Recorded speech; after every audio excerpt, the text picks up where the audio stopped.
Hi friends, ನಮಸ್ತೆ. ನಾನು ಈ ವಿಡಿಯೋದಲ್ಲಿ ವರಲಕ್ಷ್ಮಿ ಮತ್ತು ಗಣೇಶ ಹಬ್ಬದ ಸ್ಪೆಷಲ್ ಸ್ವೀಟ್ ಕರ್ಜೂರಕಾಯಿನ ಯಾವ ರೀತಿ ಗರಿಗರಿಯಾಗಿ ಮಾಡೋದು ಅಂತ ತೋರಿಸ್ಕೊಡ್ತಾ ಇದ್ದೀನಿ. ನಾನೇಳೋ ಟಿಪ್ಸ್ನ ನೀವು ಫಾಲೋ ಆಗಿ 1 ತಿಂಗಳಾದರೂ ಸಹ ಕರ್ಜೂರಕಾಯಿ ಹಾಳಾಗೋದಿಲ್ಲ. ಯಾರೆಲ್ಲ ಹೊಸದಾಗಿ ನನ್ನ ಚಾನಲ್ನ ನೋಡ್ತಾ ಇದ್ದೀರಾ, ಲೈಕ್ ಮಾಡಿ, ಸಬ್ಸ್ಕ್ರೈಬ್ ಮಾಡೋದು ಮಾತ್ರ ಮರಿಬೇಡಿ. ಬನ್ನಿ ನೋಡೋಣ ಯಾವ ರೀತಿ ಕರ್ಜೂರಕಾಯಿನ ಮಾಡೋದು ಅಂತ. ಮೊದಲು ನಾವು ಹಿಟ್ಟು ಕಲಿಸ್ಕೋಬೇಕು. ಹಿಟ್ಟು ಕಲಿಸ್ಕೊಳೋದಕ್ಕೆ ನಾನು ಮೈದಾ ತಗೊಂಡಿದ್ದೀನಿ. ನೀವು ಗೋಧಿ ಹಿಟ್ಟಲ್ಲೂ ಸಹ ಮಾಡ್ಕೋಬೋದು.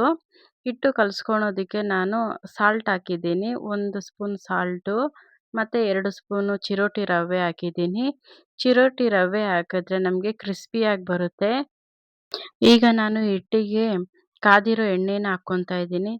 2 ಟೇಬಲ್ ಸ್ಪೂನ್ ಎಣ್ಣೆನ ನಾನು ಬಿಸಿ ಮಾಡಿಕೊಂಡು ಕಲಸಿರೋ ಹಿಟ್ಟಿಗೆ ಹಾಕ್ಕೊತಾ ಇದ್ದೀನಿ. ಕಾದಿರೋ ಎಣ್ಣೆನ ನಾವು ಹಿಟ್ಟಿಗೆ ಹಾಕ್ಕೊಂಡು ಕಲಿಸ್ಕೊಂಡ್ರೆ ಕರ್ಜೂರಕಾಯಿಗಳು ಗರಿಗರಿಯಾಗಿ ಇರುತ್ತೆ, ಮೆತ್ತಗಾಗೋದಿಲ್ಲ. ಅದರಿಂದ ನಾನು ಕಾದಿರೋ ಎಣ್ಣೆನ ಹಾಕ್ಕೊತಾ ಇದ್ದೀನಿ. ಈಗ ಸ್ವಲ್ಪನೇ ನೀರು ಹಾಕ್ಕೊಂಡು ನಾವು ಚಪಾತಿ ಹಿಟ್ಟಿನ ಅದಕ್ಕೆ ಕಲಿಸ್ಕೊಬೇಕು. ಹಿಟ್ಟಿಗೆ ನಾನು ಉಪ್ಪು, ಚಿರೋಟಿ ರವೆ, ಕಾದಿರೋ ಎಣ್ಣೆನ ಹಾಕ್ಕೊಂಡಿದ್ದೀನಿ. ಸ್ವಲ್ಪನೇ ನೀರು ಹಾಕ್ಕೊಂಡು ನಾವು ಚಪಾತಿ ಹಿಟ್ಟಿನ ಅದಕ್ಕೆ ಕಲಿಸ್ಕೊಳ್ಬೇಕಾಗುತ್ತೆ. ಕರ್ಜೂರಕಾಯಿಗಳು ಕ್ರಿಸ್ಪಿಯಾಗಿ ಬರಬೇಕು ಅಂತ ನಾವು ಹಿಟ್ಟಿಗೆ ಚಿರೋಟಿ ರವೆನ ಹಾಕಿದ್ದೀವಿ. ಅದರಿಂದ ಹಿಟ್ಟು ಸ್ವಲ್ಪ ನೀರನ್ನು ಜಾಸ್ತಿ ಇಳಿಯುತ್ತೆ. ನಾವು ಸಾಫ್ಟಾಗಿ ಕಲಿಸ್ಕೊಳ್ಬೇಕಾಗುತ್ತೆ ಹಿಟ್ಟನ್ನ. ನಾನು ತೋರಿಸ್ತಾ ಇದ್ದೀನಿ ನೋಡಿ, ಆ ಹದದಲ್ಲಿ ನಾವು ಹಿಟ್ಟನ್ನು ಪ್ರಿಪೇರ್ ಮಾಡಿಕೊಂಡು ರೆಡಿ ಮಾಡ್ಕೊಂಡು ಇಟ್ಕೊಂಡ್ರೆ ಗರಿಗರಿಯಾದ ಕರ್ಜೂರಕಾಯಿಗಳಿಗೆ ಹಿಟ್ಟು ರೆಡಿ ಆಗುತ್ತೆ. ಈಗ ನಾವು ಸ್ಟಫಿಂಗ್ನ ರೆಡಿ ಮಾಡ್ಕೊಳ್ಳೋಣ. ನಾನೀಗ ಬಾಣಲಿ ಇಟ್ಕೊಂಡಿದ್ದೀನಿ. ಬಾಣಲಿ ಒಳಗೆ 1 ಕಪ್ ಆಗೋಷ್ಟು ಹಸಿ ಕಡಲೆ ಬೀಜ ತಗೊಂಡಿದ್ದೀನಿ.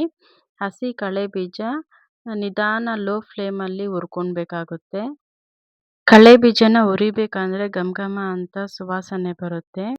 ಕಡಲೆ ಬೀಜ ಹುರಿದಾದ್ಮೇಲೆ ತಣ್ಣಗಾಗೋಕ್ಕೆ ಒಂದು ಪ್ಲೇಟ್ಗೆ ತಗೊತಾ ಇದ್ದೀನಿ.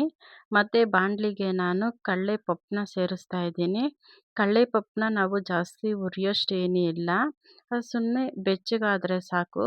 ಆ ಕಡಲೆ ಪಪ್ಪು ಬೆಚ್ಚಗಾದ್ಮೇಲೆ ಅದೊಂದು ಪ್ಲೇಟ್ಗೆ ತಣ್ಣಗಾಗೋಕ್ಕೆ ತಗೊತಾ ಇದ್ದೀನಿ. ಮತ್ತು ಈಗ ನಾನು ಬಾಣಲಿಗೆ ಚಿರೋಟಿ ರವೆ ಮತ್ತು ಗಸಗಸೆ ಎಳ್ಳನ್ನ ಹಾಕಿ ಹುರ್ಕೊತಾ ಇದ್ದೀನಿ. ನಾವು ಚಿರೋಟಿ ರವೆ ಹಾಕೋದ್ರಿಂದ ಹೆಚ್ಚು ದಿನ ನಾವು ಕರ್ಜೂರಕಾಯಿಗಳಿಟ್ರೂ ಸಹ ಅದು ಕೆಡೋದಿಲ್ಲ. ಅದರಿಂದ ನಾನು ಚಿರೋಟಿ ರವೆನ ಇಲ್ಲಿ ಸೇರಿಸ್ತಾ ಇದ್ದೀನಿ. ಮತ್ತು ಚಿರೋಟಿ ರವೆ ಕರ್ಜೂರಕಾಯಿಗಳು ಕ್ರಿಸ್ಪಿಯಾಗಿರೋದಕ್ಕೆ ಅದು ಹೆಲ್ಪ್ ಮಾಡುತ್ತೆ. ಲೋ ಫ್ಲೇಮಲ್ಲೇ ಹುರ್ಕೊಂಡು ನಾನು ಪ್ಲೇಟಿಗೆ ತಗೊತಾ ಇದ್ದೀನಿ. ಈಗ ಡೀಪ್ ಫ್ರೈ ಮಾಡ್ಕೊಳೋದಕ್ಕೆ ಆಯಿಲ್ ಹಾಕ್ಕೊಂಡಿದ್ದೀನಿ. ಬನ್ನಿ ಈಗ ಮಿಕ್ಸಿಗೆ ನಾನು 1 ಕಪ್ ಆಗೋಷ್ಟು ಹಸಿ ಕಡಲೆ ಬೀಜನ ಸೇರಿಸ್ತಾ ಇದ್ದೀನಿ. ಮತ್ತು 1 ಕಪ್ಪು ಆಗೋಷ್ಟು ಕಡಲೆ ಪಪ್ಪನ್ನ ಸೇರಿಸ್ಕೊತಾ ಇದ್ದೀನಿ. ಸೇರಿಸ್ಕೊಂಡ ನಂತರ ರವೆ ರೀತಿ ನಾವು ಇದನ್ನು ಪೌಡ್ರ್ ಮಾಡ್ಕೊಳ್ಬೇಕು. ನೋಡಿ, ನಾನಿಲ್ಲಿ ವಿಡಿಯೋದಲ್ಲಿ ತೋರಿಸ್ತಾ ಇರೋ ರೀತಿ ನಾವು ಮಿಕ್ಸ್ ಮಾಡ್ಕೊಳ್ಬೇಕು. ಇದನ್ನು ನಾನು ಒಂದು ಬೌಲ್ಗೆ ಹಾಕ್ಕೊತಾ ಇದ್ದೀನಿ. ಇದಕ್ಕೆ ನಾನು ಒಣಗಿರೋ ಕೊಬ್ಬರಿನ ತುರಿದು 1 ಕಪ್ ಆಗೋಷ್ಟು ಹಾಕ್ತಾ ಇದ್ದೀನಿ. ನಾವು ಮೊದಲೇ ಹುರ್ಕೊಂಡಿರುವಂತಹ ಎಳ್ಳು, ಗಸಗಸೆ, ಚಿರೋಟಿ ರವೆ, ಈಗ ಅದನ್ನು ಸೇರಿಸ್ಕೊತಾ ಇದ್ದೀನಿ. ನಾನು ಹಾಕಿರೋ ಪದಾರ್ಥಗಳಿಗೆ 1 ಕಪ್ ಆಗೋಷ್ಟು ನಾನು ಬೆಲ್ಲನ ಕುಟ್ಟಿ ಪುಡಿ ಮಾಡಿಕೊಂಡು ಹಾಕ್ತಾ ಇದ್ದೀನಿ. ಮತ್ತು ಇದಕ್ಕೆ ಏಲಕ್ಕಿನ ಸೇರಿಸ್ಕೊತಾ ಇದ್ದೀನಿ. ನಾನೊಂದು 5ರಿಂದ 6 ಏಲಕ್ಕಿನ ಪುಡಿ ಮಾಡಿಕೊಂಡು ಸೇರಿಸ್ಕೊತಾ ಇದ್ದೀನಿ. ನಾನಿಲ್ಲಿ 1 ಕಪ್ ಆಗೋಷ್ಟು ಬೆಲ್ಲನ ಸೇರಿಸ್ಕೊಂಡಿದ್ದೀನಿ. ಅದು ನಾನು ಹಾಕಿರೋ ಪದಾರ್ಥಗಳಿಗೆ ಸ್ವೀಟ್ ಸರೋಗುತ್ತೆ. ನಿಮ್ಗೆ ಇನ್ನೂ ಹೆಚ್ಚು ಸ್ವೀಟ್ ಬೇಕು ಅಂದರೆ ಇನ್ನೊಂದು 1/2 ಕಪ್ ಆಗೋಷ್ಟು ಬೆಲ್ಲನ ಸೇರಿಸ್ಕೊಂಡು ಚೆನ್ನಾಗಿ ಮಿಕ್ಸ್ ಮಾಡಿಕೊಂಡ್ರೆ ನಮಗಿಲ್ಲಿ ಕರ್ಜೂರಕಾಯಿಗಳಿಗೆ ಸ್ಟಫಿಂಗ್ ರೆಡಿ ಆಗುತ್ತೆ. ನಾನು ಹೇಳಿರೋ ಮೆಜರ್ಮೆಂಟಲ್ಲೇ ಎಲ್ಲ ಸೇರಿಸ್ಕೊಂಡು ಹಾಕ್ಕೊಳ್ಳಿ. ತುಂಬ ರುಚಿಯಾಗಿ ತುಂಬ ಚೆನ್ನಾಗಿರುತ್ತೆ. ಗರಿಗರಿಯಾಗಿ ಕ್ರಿಸ್ಪಿಯಾಗಿರುತ್ತೆ. ನೀವು ಹೆಚ್ಚು ದಿನ ಅದನ್ನು ನೀವು ಸ್ಟೋರ್ ಮಾಡಿ ಇಟ್ಕೊಂಡ್ರೂ ಸಹ ಅದು ಹಾಳಾಗೋದಿಲ್ಲ ಮತ್ತು ಮೆತ್ತಗೂ ಆಗೋದಿಲ್ಲ. ಬನ್ನಿ ಈಗ ಕರ್ಜೂರಕಾಯಿಗಳನ್ನ ಯಾವ ರೀತಿ ರೆಡಿ ಮಾಡ್ಕೊಳೋದು ಅಂತ ನೋಡೋಣ. ನಾನಿಲ್ಲಿ ನಿಂಬೆಹಣ್ಣು ಗಾತ್ರದಷ್ಟು ಹಿಟ್ಟನ್ನು ಎತ್ಕೊಂಡಿದ್ದೀನಿ.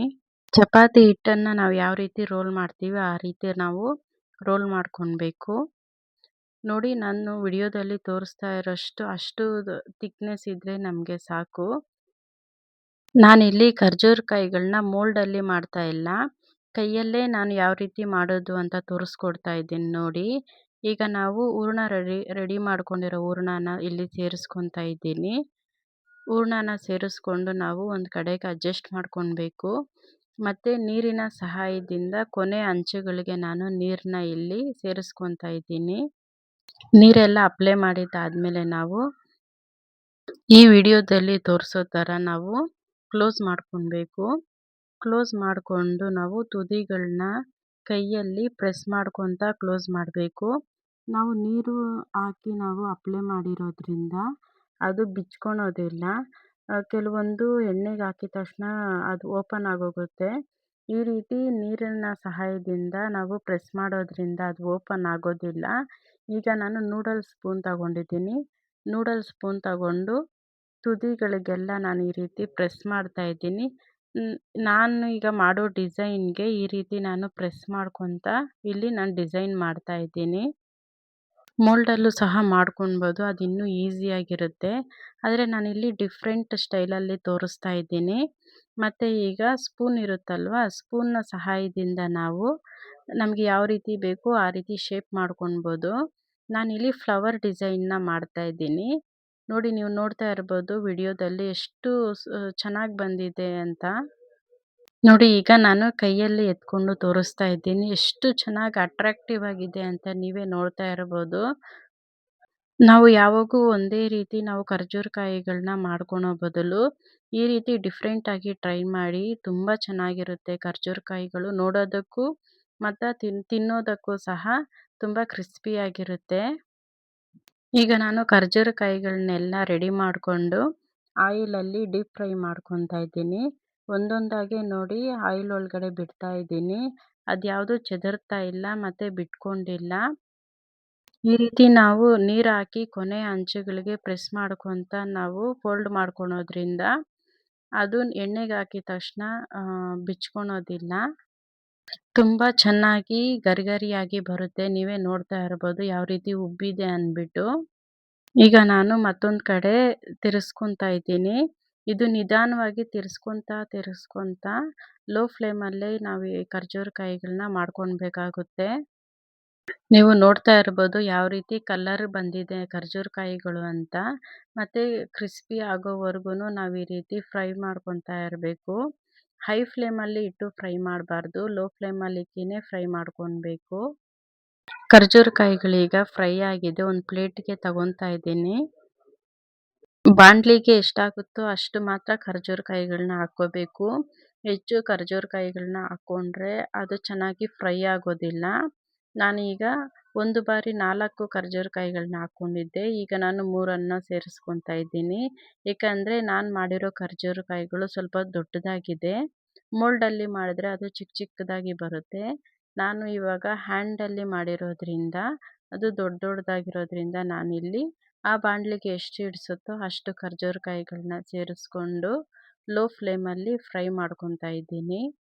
ನಾವು ಖರ್ಜೂರ ಕಾಯಿಗಳನ್ನ ತಿರ್ಸ್ಕೊತಾ ಫ್ರೈ ಮಾಡ್ಕೊಳ್ಬೇಕು. ಒಂದೇ ಕಡೆ ಬಿಟ್ಟರೂ ಸಹ ಅದು ಸೀದೋಗೋ ಚಾನ್ಸಸ್ ಇರುತ್ತೆ. ನೀವು ಸಹ ಇದೇ ರೀತಿ ಖರ್ಜೂರ ಕಾಯಿಗಳನ್ನ ರೆಡಿ ಮಾಡ್ಕೊಳ್ಳಿ.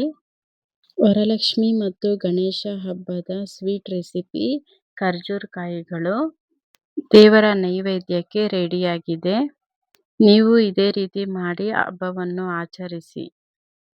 ಯಾರೆಲ್ಲ ನಮ್ಮ ವಿಡಿಯೋನ ನೋಡ್ತಾ ಇದ್ದೀರಾ, ಲೈಕ್ ಮಾಡಿ, ಕಮೆಂಟ್ ಮಾಡಿ ಮತ್ತು ಸಬ್ಸ್ಕ್ರೈಬ್ ಮಾಡೋದನ್ನು ಮಾತ್ರ ಮರಿಬೇಡಿ.